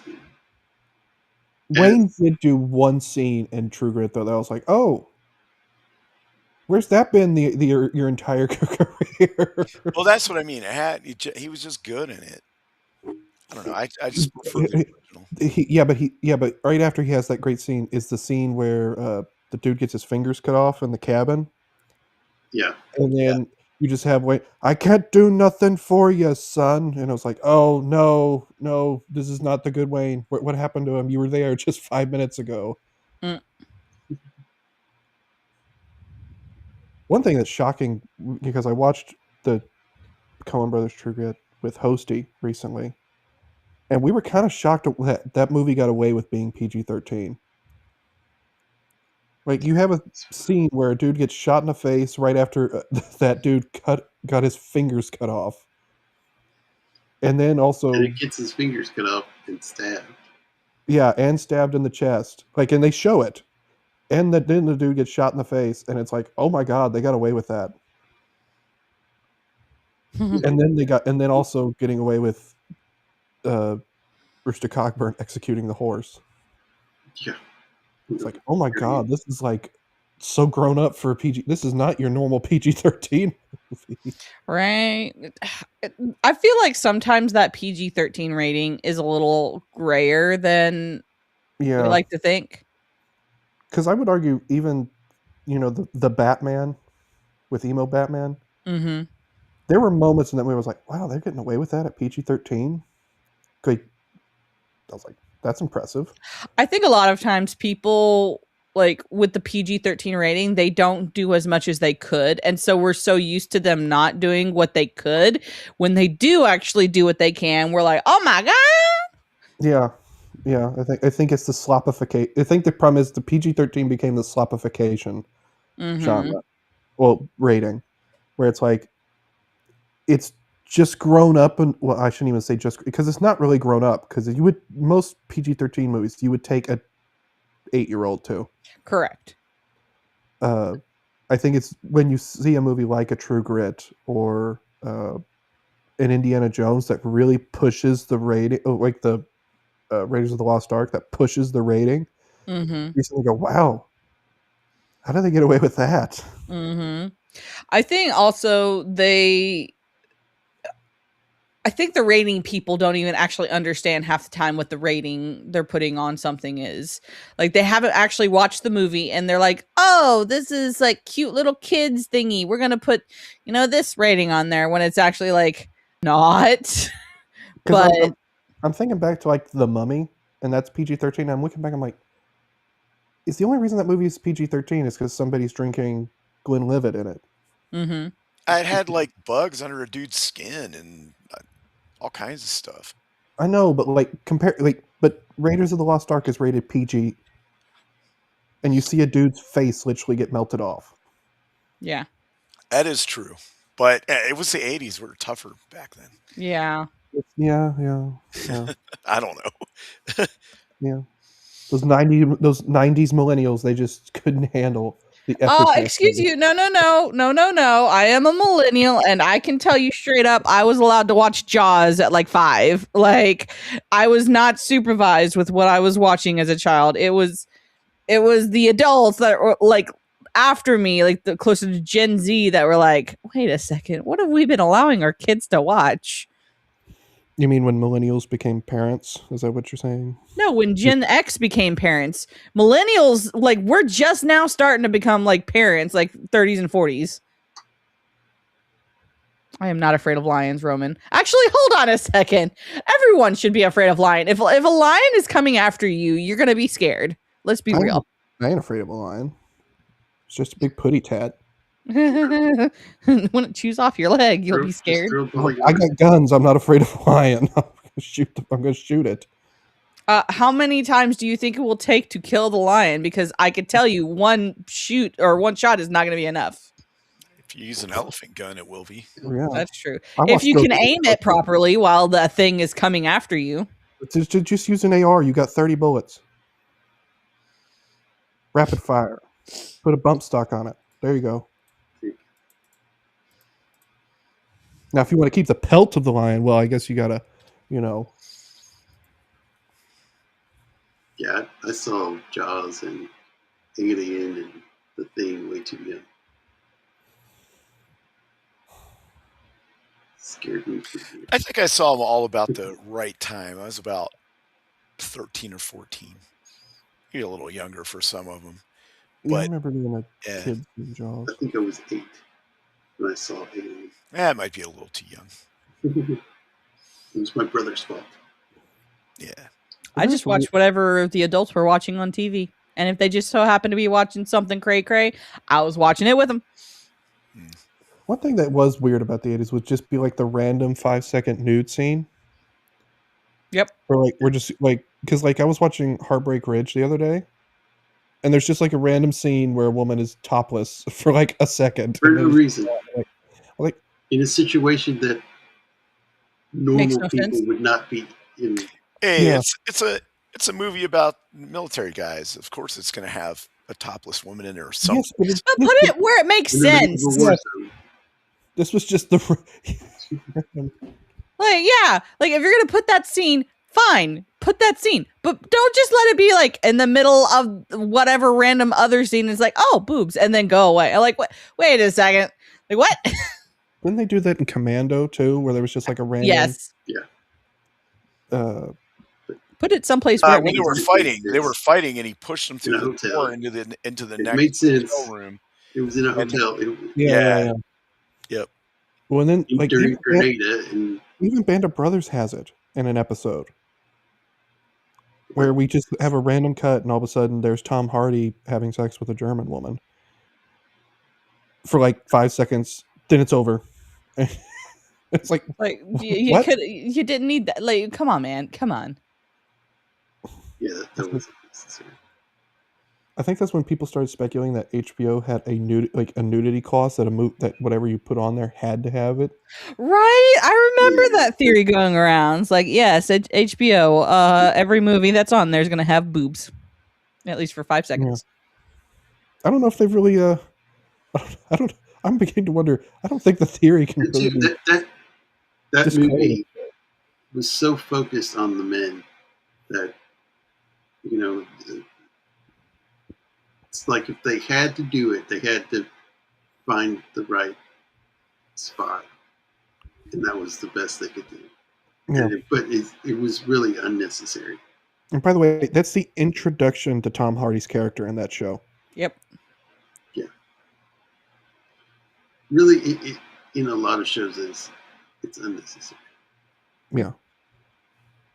I mean, like if you're gonna have that scene, put it in a place that it makes sense. 1, 2, like make it tasteful. Like, come on, like it does. You don't have to just all of a sudden like 5 seconds boobs and then go. It's like make a scene. Like there's a scene you can do. Like, you know, probably like 4 or 45 minutes back where that would have made sense. But like, come on. Like the one movie I found was like, okay, the nudity makes sense in here. It's depraved, but it makes it. It was The Wolf of Wall Street.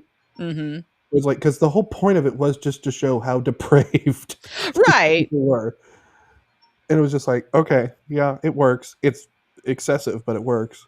Right. And that's how we go from Three Godfathers to boobs. Yeah. And now we can talk about The Godfather, and it's also weird random nudes. Right. Because it has it too. Yep. Weird. Oh. So why don't we go around the horn and see what we're doing next? Shieldwall. All right. Well, hey, thanks for having me on. It was great being on here with Waylon and Mando.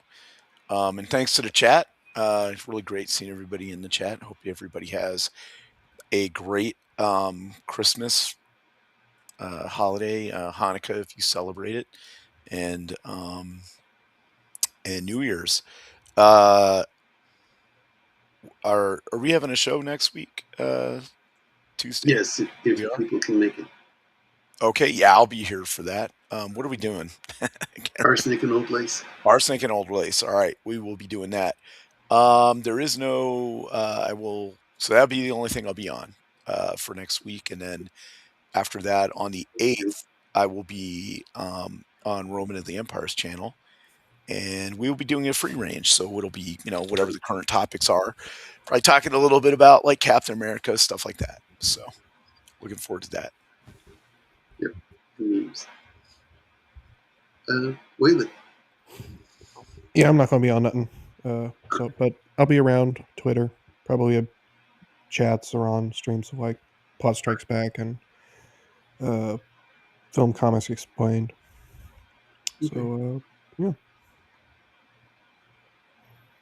And Yeah, I'm not really sure right now because just with the holidays and I the first week of January I might be going out of town. Still not sure yet about that.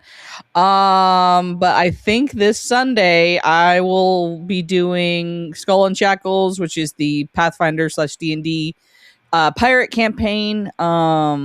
Yeah, where I am captain of the ship and we get up to pirate shenanigans. Yes. all right. Will you be able to make it the 30th? I don't know yet. Okay. No biggie if you can. It's like Yeah, I'm not 100% sure yet. Mostly it's if my job is going to give me the time off that I want, or if they're going to be like, actually, you can't take this day off. Yes, their jobs do that. They do. So, anywho, yeah, next week is Arsenic No Lace, the last show of our 2025. I think that's about it. And hope everybody has a very Merry Christmas. And we'll see you all next week. Have a good one, everybody. Toodles. Yeah. Merry Christmas and to all a good night. Night. Yes. Later.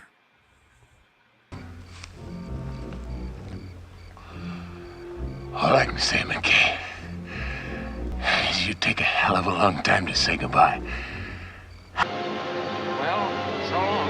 So long. See you around, Burton. Never can tell. Good boy. Happy trails, Hans. Goodbye.